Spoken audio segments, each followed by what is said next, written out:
Kelak, sok. Ini udah di-record, tah.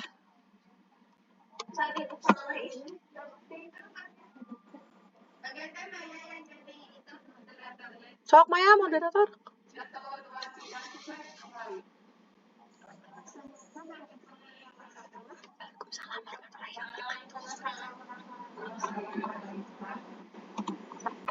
Kami dari kelompok 2, pendidikan mereka bangsa, konsentrasikan diskusi kami tentang perancangan tentang pendidikan karakteristik.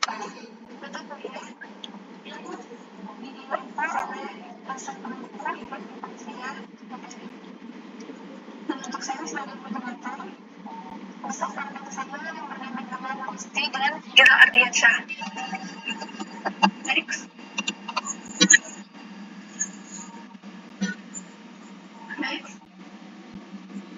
Yang pertama, saya akan membahas tentang pentingnya pendidikan karakteristik sekolah, di mana seorang guru harus memiliki sifat yang pasti diajarkan oleh seorang guru. Pendidikan karakter sangat penting dalam membentuk generasi muda yang layak mulia, bertanggung jawab dan berintegritas. Membuat pendidikan karakter di sekolah akan penting dalam membekal siswa dan next. Dan pendidikan karakter ini memiliki tujuan dan sasaran.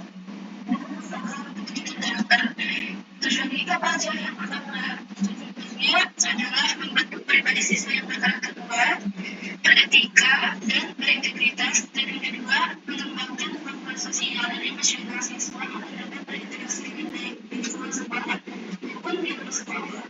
Dan yang ketiga, mempersiapkan siswa untuk pendidikan yang bertanggung jawab, toleran, dan menghargai keberagaman. Next. Sasaran program pendidikan karakter adalah untuk membentuk pribadi yang baik, kemudian yaitu siswa semoga menjadi pendidikan dengan perkara pada karakter sesuai usia dan kebutuhannya. Guru harus sekolah sebagai contoh dan sering datang membantu siswa. Dan ketiga, ada tugas sebagai partner dalam melakukan pendidikan karakter. Jadi harus sampai sedikit itu kan tanpa penjelasan adalah dan karena sesuai dengan sebenarnya dan materi selanjutnya akan disampaikan oleh Plastik pada bisa silakan. Baik, terima kasih kepada moderator dan materi selanjutnya yaitu komponen-komponen karakter yang perlu dikembangkan. Ini adalah komponen karakter yang perlu dikembangkan kepada siswa dan yang pertama adalah integritas, jadi kejujuran, tanggung jawab, dan sikap yang baik. Yang kedua, empati, menghargai sesama orang, kemudian yang ketiga adalah disiplin, bertanggung jawab terhadap tugas, terhadap tujuan dan rencana. Yang keempat, manajemen waktu. Yang keempat, kerja keras, semangat berusaha, tobat dan pantang menyerah. Yang kelima ada kemandirian, mampu mengambil keputusan sendiri dan bertanggung jawab atas tindakan. Yang keenam ada gotong royong, semangat membantu, kerjasama dan solidaritas. Next. Analisis kebutuhan sekolah dan lingkungan. Analisis kebutuhan sekolah dan lingkungan meliputi nilai-nilai yang perlu ditanamkan kepada siswa, serta kondisi sosial dan budaya yang ada di sekolah dan lingkungan sekitar. Yang pertama adalah kebutuhan sekolah. Kebutuhan sekolah yaitu terdiri dari evaluasi kebutuhan karakter di sekolah, mengidentifikasi karakter sekolah, mengidentifikasi karakter siswa saat ini melalui observasi dan survei. Yang kedua, ada identifikasi sumber daya yang ada, contoh fasilitas sekolah, seperti bangku, dan partisipasi orang tua. Yang ketiga, ada peran guru dan staf, membutuhkan pelatihan khusus dan pendekatan pembelajaran yang berfokus pada karakter. Yang kedua, ada kebutuhan lingkungan sekitar. Yang pertama ada budaya lokal dan sosial, mengintegrasikan nilai-nilai lokal dalam pendidikan karakter bangsa. Jadi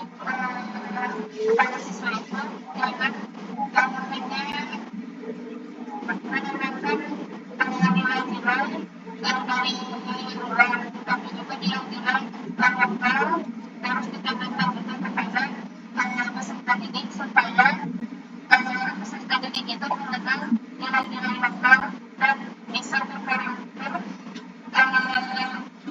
sebagaimana karakter yang harus adanya di Indonesia. Yang kedua ada pengaruh teknologi, menghadapi tantangan dan peluang media sosial dan teknologi. Yang terakhir ada ketertiban komunikasi, mengajar komunikasi untuk turut serta dalam program karakter. Untuk materi selanjutnya akan disampaikan oleh Gilang.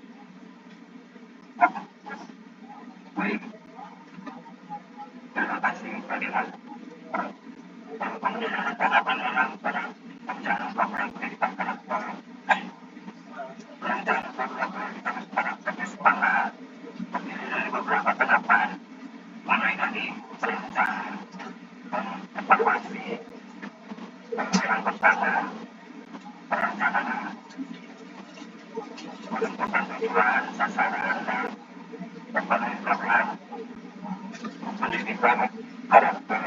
Yang kedua adalah melaksanakan program pendidikan karakter di sekolah melalui berbagai kegiatan dan metode. Yang ketiga ada evaluasi efektivitas program pendidikan karakter terhadap perkembangan siswa. Yang keempat ada revisi karakter berdasarkan evaluasi untuk meningkatkan efektivitas program. Kemudian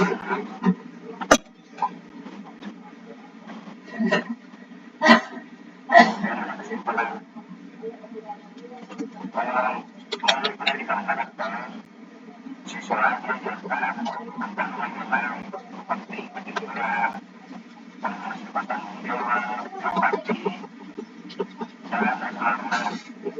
Pembelajaran karakter yang efektif dapat membantu siswa mengembangkan sikap positif, kemampuan sosial, dan kemampuan untuk melakukan keputusan yang baik. Terima kasih. Yang pertama,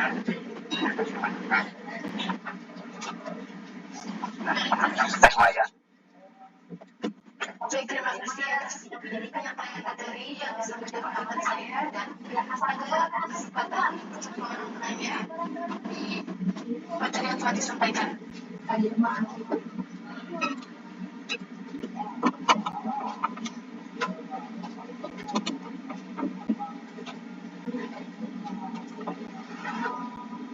Boleh, silakan, ada yang ingin bertanya? Baling-baling Bang. Baik.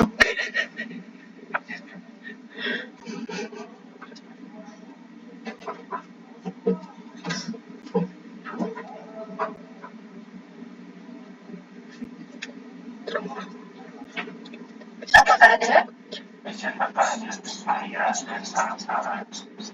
Oke, baik, silakan Kak Asep, bagaimana? Terdengar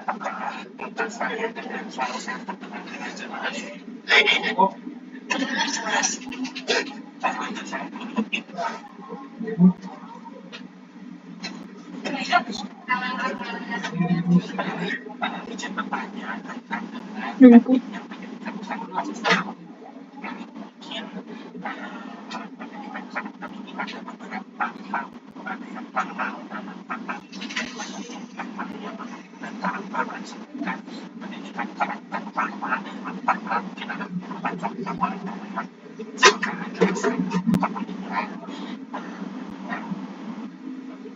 Pertanyaan kedua adalah analisis kegunaan lingkungan sekolah dan lingkungan, karena mungkin kita adalah pendidikan yang merasakan tantangan lingkungan di dalam perjalanan pendidikan untuk pembelajaran dan lingkungan ini sangat penting. Siswa di sekolah misalkan dengan sukses koneksi di tahun 2020, apakah siswa di sekolah ini terlibat dalam hal tersebut dan bagaimana kesimpulan alasannya dan layanan kawan-kawan. Sanksi itu saja sekali berikan pertanyaan yang ada di sana. Terima kasih. Baik, terima kasih. Akan saya tangkap dulu bersama harapan untuk pertanyaannya. Terima kasih. Ada lagi?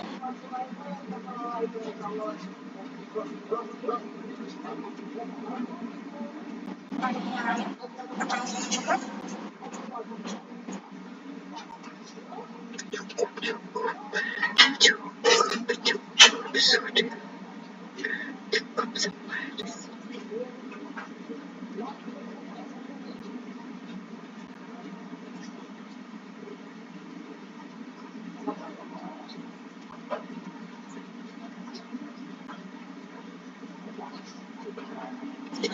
Kalau tadi pertanyaan pendidikan karakter formal dan non formal itu maksudnya contohnya kita bagaimana?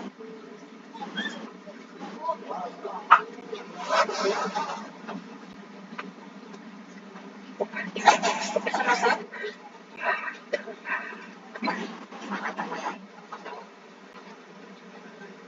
Untuk pendidikan karakter formal dan non formal itu contohnya apa bagaimana?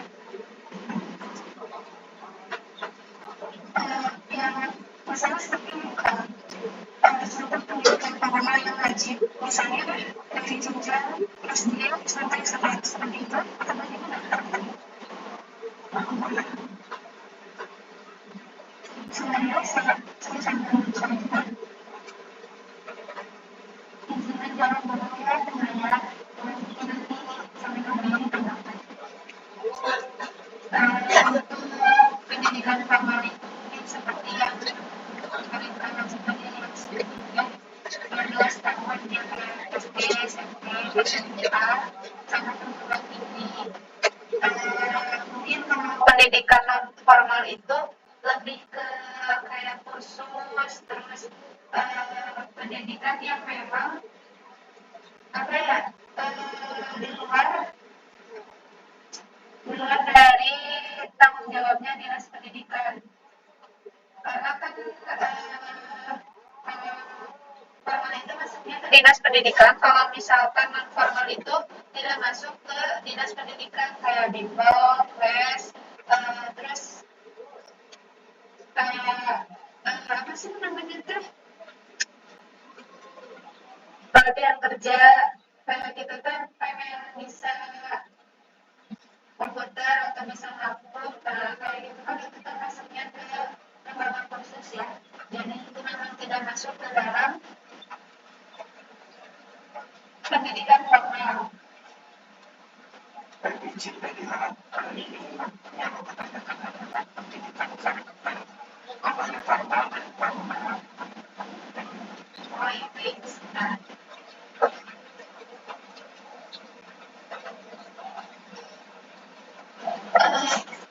Saya ingin menjawab, tapi apabila ada pertanyaan boleh ditambahkan dengan saya. Nah, pendidikan karakter formal ini mungkin seperti halnya di sekolah gitu ya, sekolah yang ibaratnya yang apa ya beri sertifikasi dalam segi pendidikan. Namun memang formal itu dibuat dari sekolah gitu, dari berbagai misalnya, baik itu dari pendidikan dari orang tua ataupun dari pondok pesantren itu contohnya pendidikan karakter non formal gitu, atau dari sebuah latihan dari sebuah seminar itu merupakan pendidikan karakter. Misalnya sering ada sekali acara pembentukan karakter siswa misalnya. Kalau itu kan mungkin ada yang bisa jadi di tingkat SD. Kalau di tingkat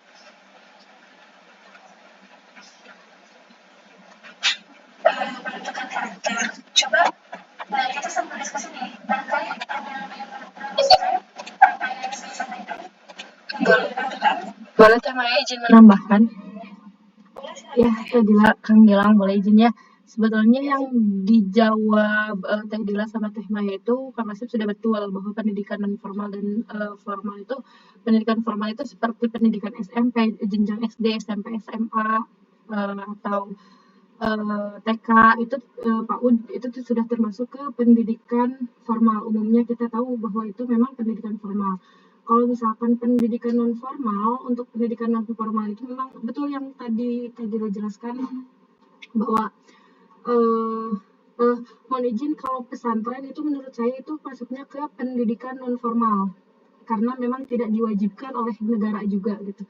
Tapi sebagai tambahan pembentukan karakter bagi generasi-generasi muda yang apa yang harapan-harapan orang tua atau harapan-harapan dari kita sendiri, kalau pesantren itu dapat merubah karakter diri pribadi seperti itu. Dan untuk pendidikan non formal itu seperti yang tadi jelaskan, itu sudah betul bahwa bimbel yang kayak gitu, bimbel les yang kayak gitu itu termasuk pendidikan karakter non formal karena kenapa disebut pendidikan karakter non formal, karena di dalamnya tidak hanya mempelajari terkait materi-materi yang mungkin kayak misalkan matematika saja, Inggris saja, tidak, tapi mempelajari juga bahwa karakter berbahasa dengan karakter bersosialisasi itu seperti apa. Di dalam les juga itu sudah dipelajari bahwa bagaimana sih bersosialisasi dan bagaimana berbicara yang benar itu terkait dengan teman sebaya, dengan teman yang di atas usia kita, itu dipelajari di pendidikan les seperti itu. Semoga bisa membantu menjawab.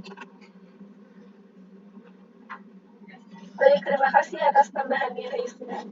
Bagaimana Kang Asep?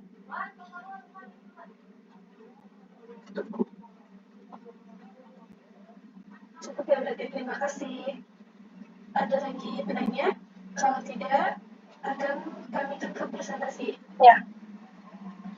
Oh iya Kang Asep, tadi yang pertanyaan kedua itu bagaimana? Soalnya tadi dibilang dari Daniel lagi sudah jadi nggak terlalu jelas. Baik, jadi kaitan dengan pertanyaan yang kedua terkait dengan lingkungan yang ada di sekolah. Sekarang peserta didik yang ada di sekolah SD atau peserta SMA itu juga perlu melakukan yang berkaitan dengan evaluasi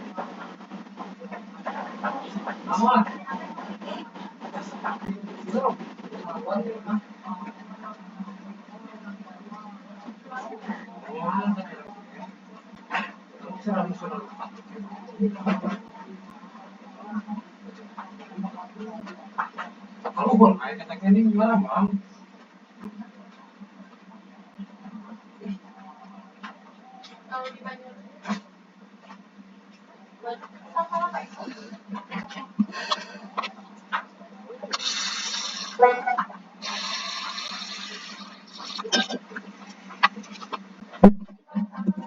Tunggu sebentar ya Kang Asep.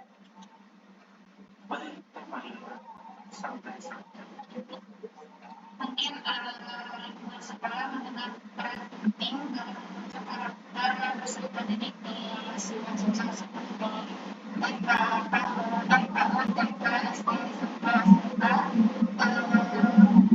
Peserta didik perlu diajarkan untuk berperan aktif dalam menjaga seperti pelestarian sekolah, sekolah, terus bisa juga melalui kegiatan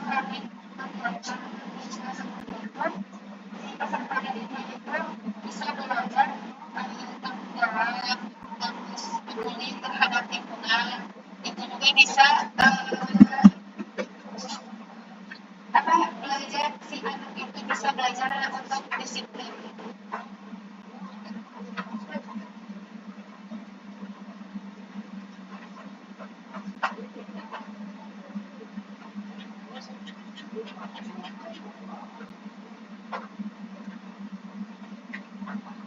Dengan adanya peran aktif peserta didik seperti itu di sekolah, tidak hanya di tempat belajar,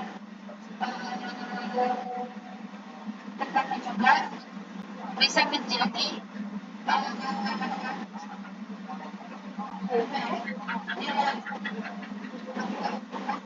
pembentukan karakter peserta didik dengan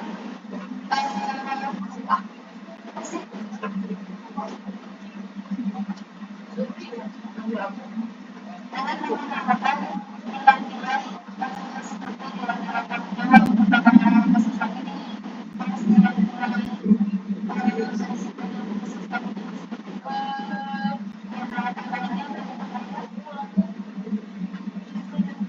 Untuk saya syukur teman-teman kayaknya bagaimana sudah bisa terima.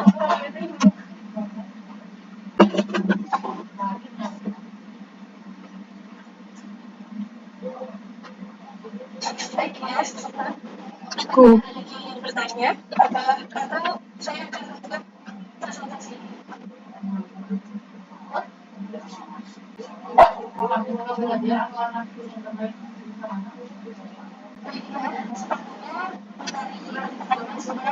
Sudah disampaikan dan dimengerti dan dipahami oleh teman-teman semua. Selesai presentasi ini, Assalamualaikum warahmatullahi wabarakatuh. Waalaikumsalam warahmatullahi wabarakatuh.